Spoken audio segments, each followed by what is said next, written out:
জিবরাইল গো,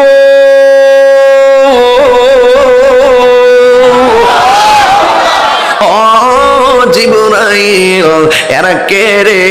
এমন ভাবে রক্তের নদীর মধ্যে গোসল দিতেছে, আর রক্তের নদীর পানিটা 70 গুণ গরম। আবার ফেরেশতা তার মাথা গোলা বাঁধতেছে। এই লোকগুলা কেডা রে? জিবরাইল আলাইহিস সালাম কই নবী, ও মায়ের নবী, এই লোকগুলাকে জানেননি? এই লোকগুলা হলো যারা দুনিয়ার জমিনে হারাম খাইছে, সুদ খাইছে, ঘুষ খাইছে। এ দুনিয়া ছেড়ে চলে যাব একদিন। যুবক ভাইরা কণ্ঠ খুলো আজকে। এ দুনিয়া ছেড়ে একদিন মায়ারি বাঁধন ভেঙে যাবে, একদিন মায়ারি বাঁধন ভেঙে যাবে, একদিন আসব না আমি আর এ ভুবনে কোনদিন, আসব না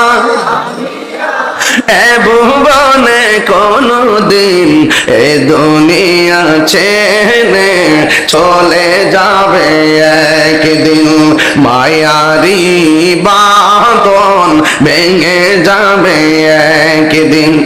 এই তো বাড়ি গাড়ি ক্ষমতা সবই চলে যাব আমি, পড়ে রবে সবই। এই যে বাড়ি গাড়ি ক্ষমতা সবই চলে যাব আমি, পড়ে রবে সবই। দুনিয়ার মায়া সব দুনিয়ার মায়া সব পড়ে রবে একদিন, এ দুনিয়া ছেড়ে চলে যাব একদিন, মায়ারি বাঁধন ভেঙে যাবে একদিন। আসব না আমি আর, আসব না এ ভুবনে কোনদিন, এ দুনিয়া ছেড়ে চলে যাবে একদিন, মায়ারি বাঁধন ভেঙে যাবে। মায়ার বাঁধন, বাঁধন, মায়ার বাঁধন একদিন ভেঙে যাবে। হাজার হাজার মানুষ আমি মরে গেলে আমার বাড়িতে যাবে না, এই মায়ের বাঁধন ভেঙে টুকরা টুকরা হয়ে যাবে। আমি কবর গেলে আমার মোবাইলে কিন্তু আর ফোন আসবে না। এখন বলবেন হুজুর কেমনে জানেন? আরে আমার মোবাইল নাম্বার অনেকের সেভ আছে, তারা দুনিয়াতে নাই, কিন্তু আমি কোনোদিন ওই নাম্বার আর ফোন দেই নাই। এটাই তো বোঝা যায়, আমি যেখানে ফোন দেই না আপনারা যে আমারে দিবেন বুঝতেছি, কিন্তু আমি মারা গেলে মোবাইল নাম্বার কেউ ফোন দিবে না, হোয়াটসঅ্যাপে কেউ ফোন দিবে না, আমার মেসেঞ্জারে কেউ নক করবে না, দাওয়াতের জন্য কেরানীগঞ্জে তাহিরির বাড়িতে যাবে না। এ বন্ধু আমি কি বুঝাইতে চাই? মায়ারি বাঁধন ভেঙে যাবে একদিন, এই মায়ার বাঁধন ভেঙে যাবে। কত মানুষের জানাজা আপনারা পড়েছেন, কিন্তু ঠিকই আমরা এসে নবরঙ্গের মানুষ দেখতেছি বাচ্চা দেখা, কিন্তু ওরা কবরের ভিতরে ওরা যে আমরা সাইরা চলে গেছে, ওই কবরে সুখে কিনা দুঃখে আছে আমরা জানি না, এরা সুখে কিনা দুঃখে আছে আমরা জানি না। এই দুনিয়ার মানুষ বড় স্বার্থপর, 1 ইঞ্চি ব্যথার ভাগ তোমার নিবে না, তোমার মরণের কষ্টের ভাগ কেউ নিবে না, তোমার কবরে আযাবের ভাগ তোমার কেউ নিবে না। এই জন্য আমার নবী বলেন বেনামাজির কবরে যে চাপা মারবে, কিন্তু কবরের কষ্টের ভাগ পৃথিবীর কেউ নিবে না। ওই লোকটা যে বেনামাজির জন্য কবরে শাস্তি পাইতেছে, বাড়ির মানুষের কোনো খবর নাই, অথচ লোকটার রেখে যাওয়া সম্পদ ভাগ করে নেওয়ার জন্য মানুষের কোনো অভাব নাই। এই জন্য আমার নবী বলে দুই পাশের মাটিগুলো এমন ভাবে চাপা দিবে একদম তোমারে গোড়া বানাইয়া ফেলাইব।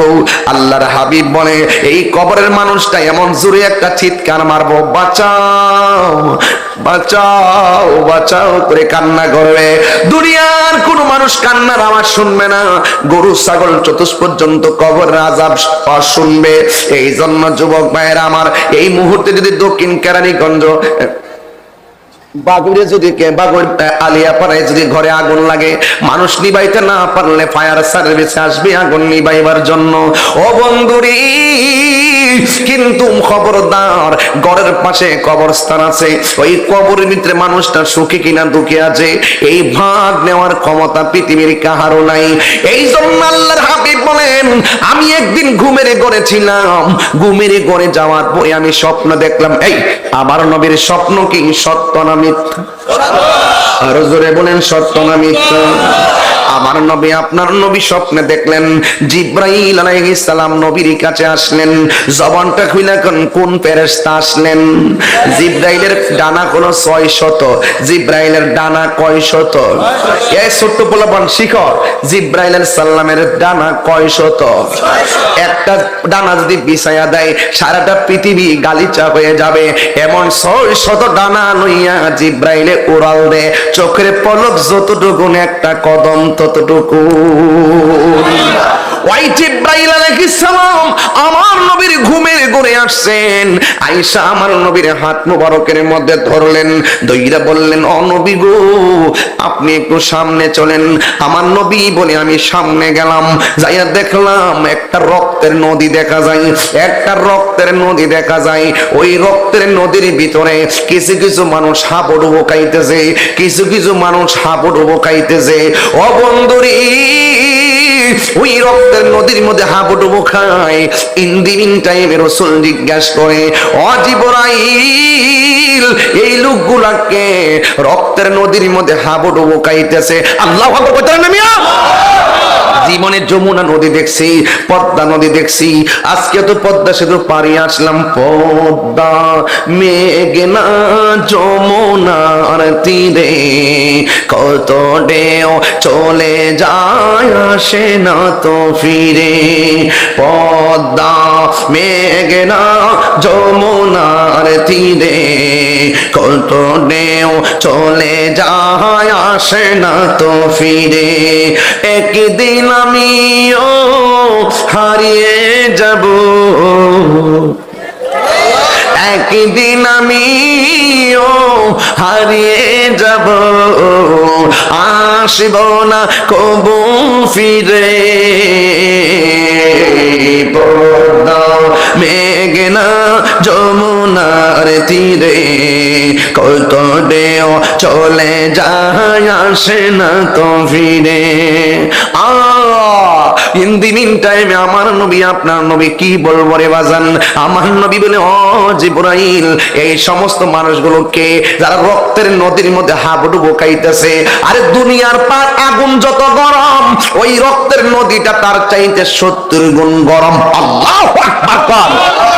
এই নদীর মধ্যে মানুষগুলো হাবুডুবু খাইয়া কোন রকম ভাবে কিনারে আসে, আর কিনারের উপরে একটা ফেরেশতা আছে, এই ফেরেশতাগুলো বড় পাথর নিয়ে দাঁড়ায় রয়েছে। ওই রক্তের নদী দিয়ে হাবুডুবু খাইয়া কিনারে যখন ভিড়ে, ওই মুহূর্তে পাথর দিয়া তারে আবার ডিল মারে, মাথাগুলা সেচ্চা তারে আবার মাঝখানে নিয়ে ফালাই। এইভাবে হাজার চেষ্টা করে কিনারে ভিড়তে পারে না। আযাবের পরে শুধু আযাব, আযাবের পরে শুধু আযাব। আল্লাহর হাবিব ডাক, আল্লাহু আকবার জোরে হবে, আল্লাহর হাবিব ডাক দিয়া কই, জিবরাইল গো,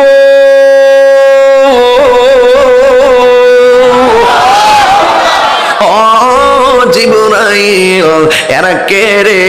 এমন ভাবে রক্তের নদীর মধ্যে গোসল দিতেছে, আর রক্তের নদীর পানিটা 70 গুণ গরম। আবার ফেরেশতা তার মাথা গুলা বাঁধতেছে। এই লোকগুলা কেডা রে?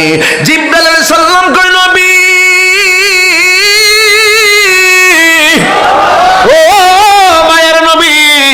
এই লোকগুলাকে জানেননি? এই লোকগুলা হলো যারা দুনিয়ার জমিনে হারাম খাইছে, সুদ খাইছে, ঘুষ খাইছে।